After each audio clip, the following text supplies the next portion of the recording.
Há um contexto maior, principalmente porque o nosso regente planetário, Jesus, ele é absolutamente pró-nós. Ele é teimoso, ele acredita muito no nosso potencial.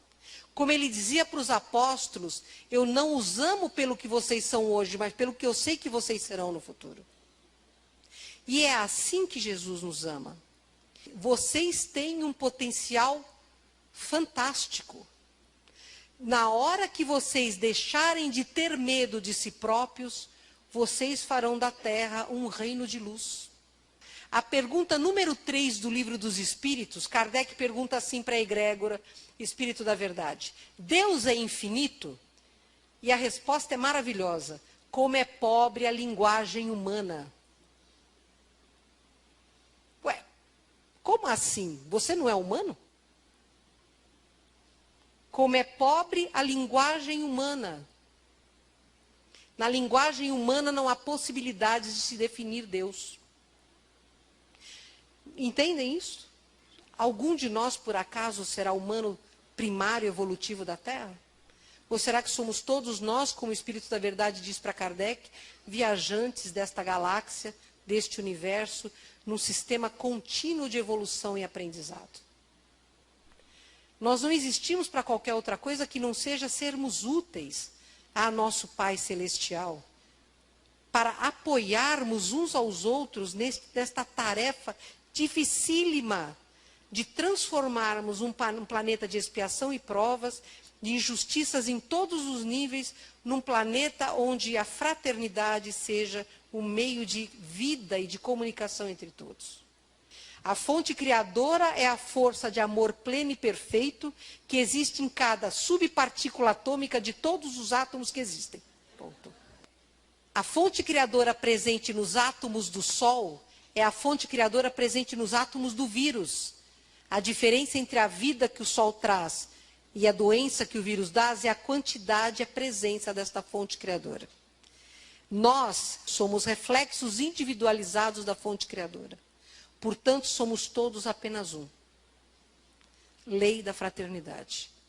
Porque somos reflexos individualizados da fonte criadora, somos todos apenas um.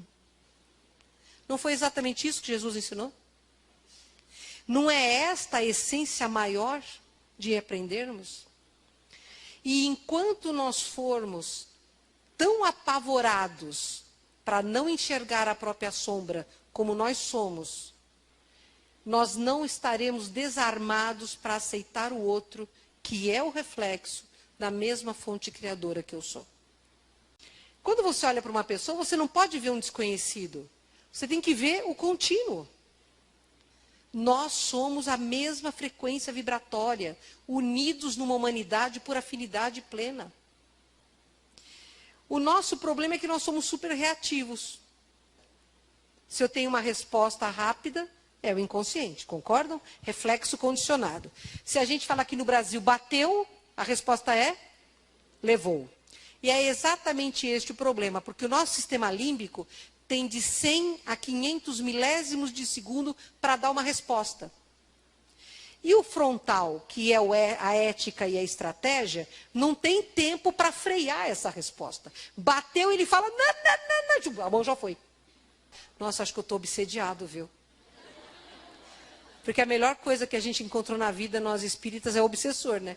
A gente pode jogar tudo nas costas dele. Essa resposta de 100 a 500 milésimos de segundo é tão pequena, para vocês terem uma ideia do que é esse tempo, vocês estão me entendendo porque eu estou falando português, concordam? É o nosso código. Eu, alma, penso, essa energia elétrica passa do eu, alma, energia, para a mente que está no perispírito. A mente do perispírito manda a onda do pensamento para a minha pineal. Essa onda bate lá nos cristais de apatita, fica rapidinho, porque é minha.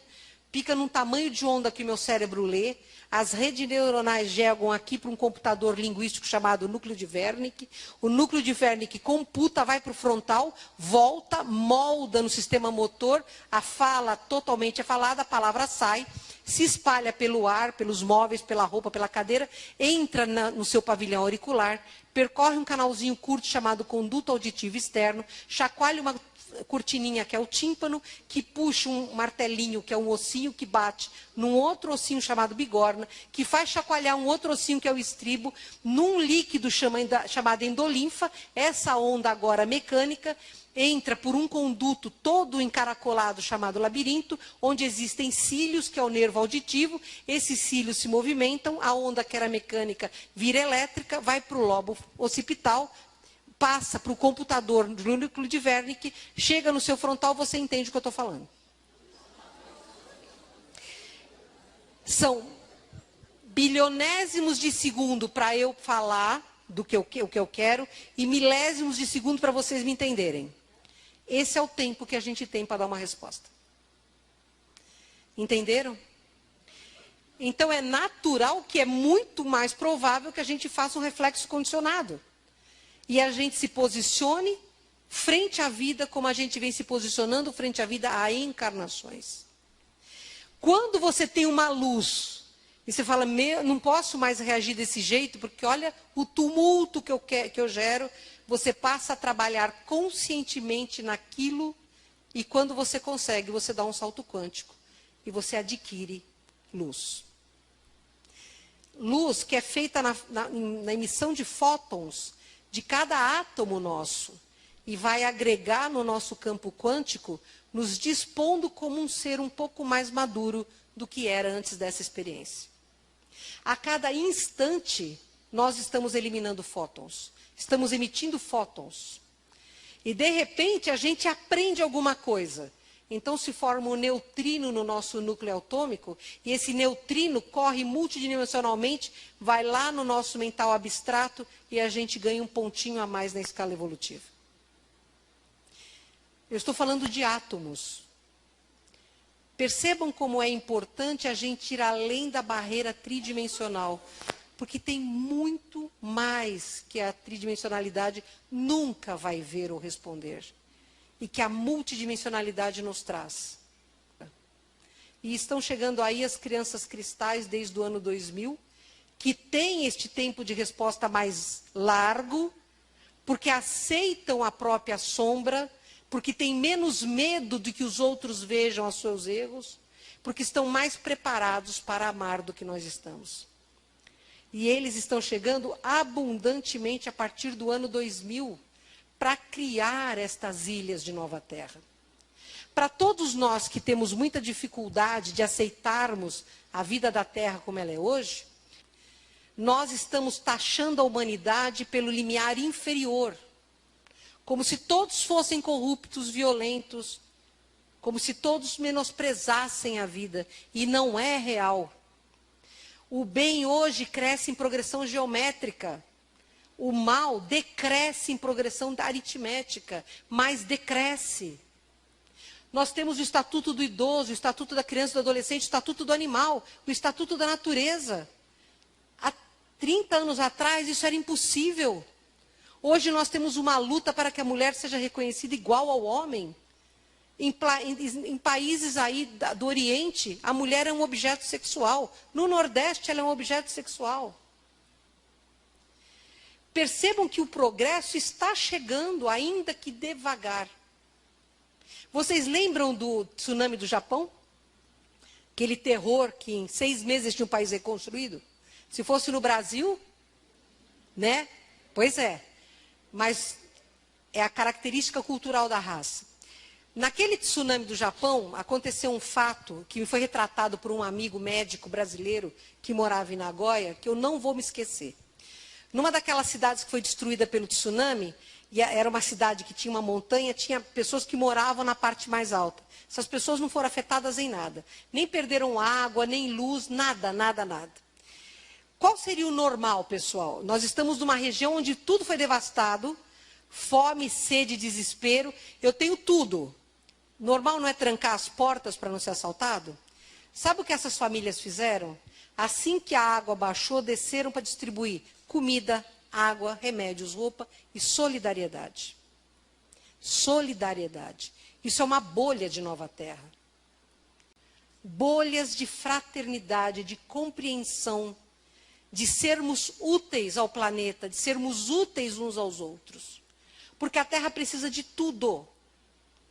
A Terra tem um campo de força chamado grade energética planetária, que é formada por diferentes níveis de energia. A ciência acredita nisso, a ciência até fala disso. O nível mais básico é o da energia telúrica. Logo acima da superfície existe uma outra linha de energia que foi inicialmente descrita por um arqueólogo amador inglês que, num dia de crise de gota, resolveu juntar os pontos da Inglaterra onde haviam monolitos, catedrais e castelos.